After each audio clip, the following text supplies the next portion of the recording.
ఒక్కసారి ప్రపంచ చరిత్రలోకి వెళ్ళి చూసిన వారికి అసలైన అతి భయంకరమైన రక్త చరిత్ర 450 సంవత్సరాల క్రితమే జరిగిందని అంటే ఆశ్చర్యపోక తప్పరు. ప్రపంచంలోనే అతి కిరాతకంగా మనుషుల్ని చంపిన వారిలో ఆడవారు కూడా ఉన్నారు అంటే ఆశ్చర్యంతో పాటు భయం కూడా వేస్తుంది. సరిగ్గా అలాంటిదే ఈ మహారాణి ఎలిజబెత్ బాథోరీ. ఈవిడ రాజవంశంలో జన్మించినప్పటికీ ఈవిడలో క్రూరమైన రాక్షసత్వం దాగి ఉందని నిదానంగా ప్రపంచానికి అర్థమైంది. ఎలిజబెత్ బాథోరీ తను బ్రతికిన కేవలం 54 సంవత్సరాల జీవిత కాలంలో ఒక్కరినో ఇద్దరినో కాదు, ఏకంగా 650 మంది అమ్మాయిలని అత్యంత కిరాతకంగా చంపి వారి చిక్కటి రక్తాన్ని గడ్డకట్టకుండా ఏవో మూలికలు వాడి పెద్ద ట్యాంక్లా ఉన్న వాటిల్లో స్టోర్ చేసి ఆ రక్తంతో స్నానాలు చేసేది ఈ ఎలిజబెత్ బాథోరీ. నిజంగా ఒళ్ళు గగుర్పాటు కలిగించే ఈ సంఘటనకి ఈవిడికి గాను the most prolific female murderer అంటే అత్యంత సక్సెస్ఫుల్ మర్డర్స్ చేసిన ఆడదానిగా గిన్నిస్ బుక్ ఆఫ్ వరల్డ్ రికార్డ్స్లో కూడా ఈవిడ పేరు నమోదైంది. నిజానికి అసలు ఈవిడ ఎవరు, ఎందుకు అమ్మాయిలను చంపి వారి రక్తంతో స్నానం చేసేది, అసలు ఈవిడ ఎంత కిరాతకురాలో ఈరోజు మన ఫ్యాక్టోమేనియా తెలుగులో తెలుసుకుందాం. దానికంటే ముందు ఇటువంటి మరెన్నో ఇంట్రెస్టింగ్ టాపిక్స్ కోసం మన ఛానల్ని సబ్స్క్రైబ్ చేసుకోండి.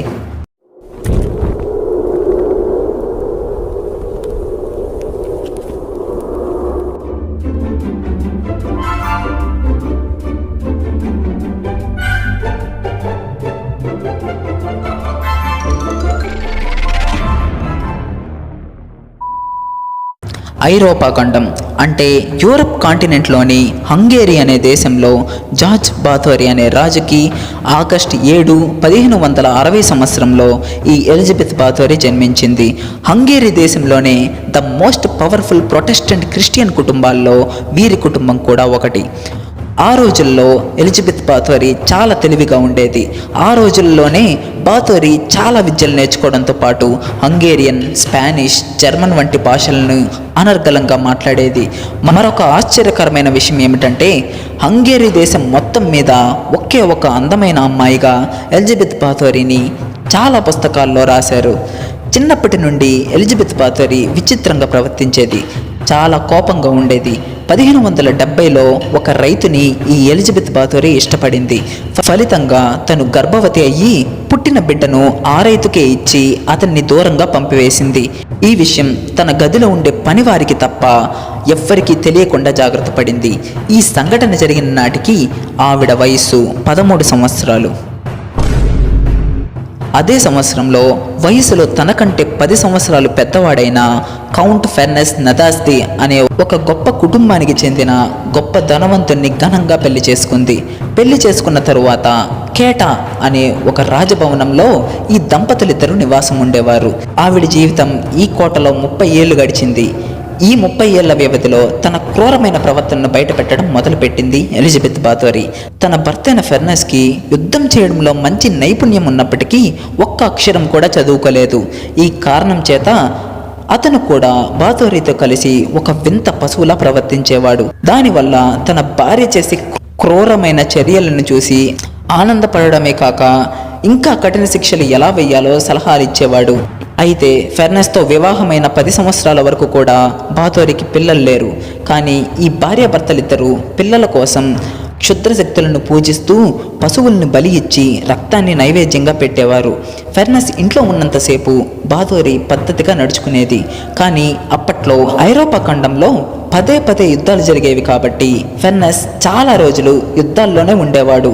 భర్త ఇంట్లో లేని సమయంలో పురాతత్వ లెక్కల ప్రకారం ఈ ఎలిజబెత్ బాథోరీ పరాయి మగవాళ్లతో ఒక మగపిల్లాన్ని, 2 ఆడపిల్లలకు జన్మనిచ్చింది. కొంతమంది ఈ పిల్లలు ఉన్నట్టు తన భర్తకి చనిపోయేంత వరకు కూడా తెలియదని చెప్తారు. చూడడానికి అందమైన ముఖంతో ఉండేదని, కానీ ఎలిజబెత్ బాథోరీ మనస్తత్వం ఒక క్రూర రాక్షసిని పోలి ఉండేదని ఆవిడ గురించి ఇన్వెస్టిగేట్ చేసిన విశ్లేషకులు చెప్తున్నారు. 1604 జనవరి 4వ తేదీన ఫెర్నెస్ యుద్ధంలో చనిపోయాడు. ఎలిజబెత్కి తన భర్త చనిపోయిన తరువాత తన భర్త యొక్క సంస్థానం మొత్తం తన చేతుల్లోకి వచ్చింది. ఇప్పుడు ఆ సంస్థానానికి ఆవిడ రాణి అయ్యింది. ఈ పరిపాలన కోసం తన కోటని, తన సంస్థానాన్ని మొత్తాన్ని వియన్నా నుండి అంటే ఆస్ట్రియా దేశం నుండి తన సొంత దేశమైన హంగేరీకి మార్చుకుంది.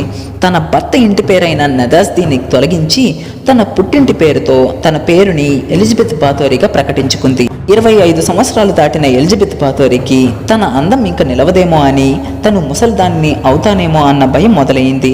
అదే సమయంలో ఒక అనుకోని సంఘటన బాథోరీలోని పిశాచిని తట్టి లేపినట్టయింది. అది ఏంటంటే, ఒకరోజు 19 ఏళ్ళు నిండిన ఒక అమ్మాయి బాథోరీకి పని మనిషిగా ఉంటూ తలదువ్వుతుంది.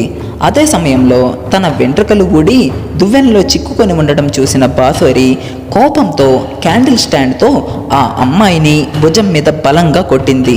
దాంతో ఆ అమ్మాయి భుజం గాయమై రక్తం రావడం మొదలైంది.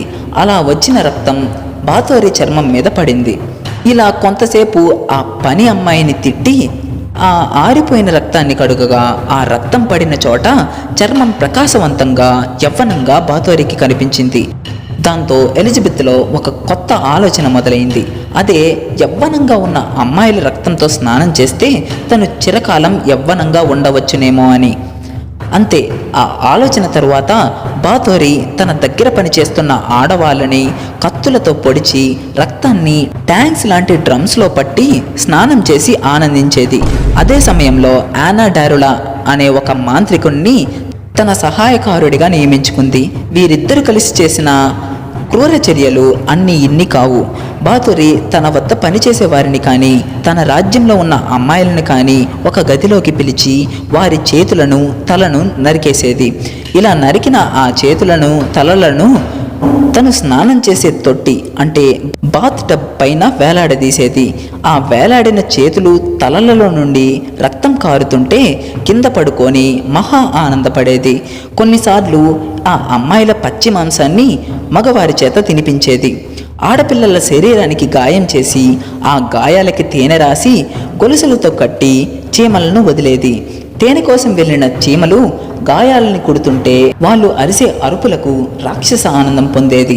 ఈ విధంగా భూలోకంలోనే నరకాన్ని చూపించేది. కానీ విచిత్రం ఏమిటంటే, ఈ విషయాలు ఏవి కోట దాటి బయటికి రాకుండా జాగ్రత్త పడేది ఈ ఎలిజబెత్ బాథోరీ. ఒకరోజు 11 ఏళ్ల పోలా అనే ఒక అమ్మాయిని కోటకు తెచ్చారు సేవకులు.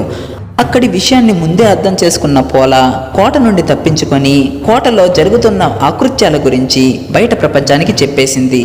ఆ విషయం హంగేరీ మొత్తం తెలిసిపోయింది. అప్పటికే బాథోరీ కుటుంబాన్ని ఓడించి నికోలా జెరెన్స్కీ 6 హంగేరీ దేశానికి రాజుగా ఉన్నాడు. ఈ విషయం తెలిసిన జెరెన్స్కీ వెంటనే బాథోరీని బంధించమని తన సైన్యాధిపతి అయిన కౌంట్ తజ్జోకి ఆజ్ఞ వేశాడు. ఈ తజ్జో బాథోరీకి తమ్ముడు వరుస అవుతాడు. కావున ఎలిజబెత్ జైలుకి వెళ్తే తన వంశం పేరు పోతుందేమో అన్న భయంతో రాజుకి ఒక సలహా ఇచ్చాడు. అది ఏమిటంటే, ఎలిజబెత్ బాథోరీని జైలుకి పంపకుండా తను ఉంటున్న కోటలోనే బంధించి తలుపులు కిటికీలు ఏవి కనపడకుండా ఇటుకలతో గోడలు కట్టి ఆహారం కోసం మాత్రం చిన్న కన్నం మిగిల్చమని. ఈ విధంగా 1610 డిసెంబర్ 12న బాథోరీని గృహబందీ చేశారు. ఆహారం మాత్రం ఒక చిన్న కన్నం ద్వారా అందించేవారు. ఇలా 1614 ఆగస్టు 1వ తేదీన ఎలిజబెత్ బాథోరీ తన కోటలోనే మరణించింది. చనిపోయిన సమయానికి ఈవిడ వయస్సు 54 సంవత్సరాలు. తరువాత ఈవిడ మృతదేహాన్ని తన సొంత ఊరిలోనే సమాధి చేశారు. సో ఇది ఫ్రెండ్స్ ఈరోజు ఎపిసోడ్. మీకు నచ్చే ఉంటుందని నేను అనుకుంటున్నాను. నచ్చితే లైక్ చేయండి, షేర్ చేయండి అండ్ ప్లీజ్ సబ్స్క్రైబ్.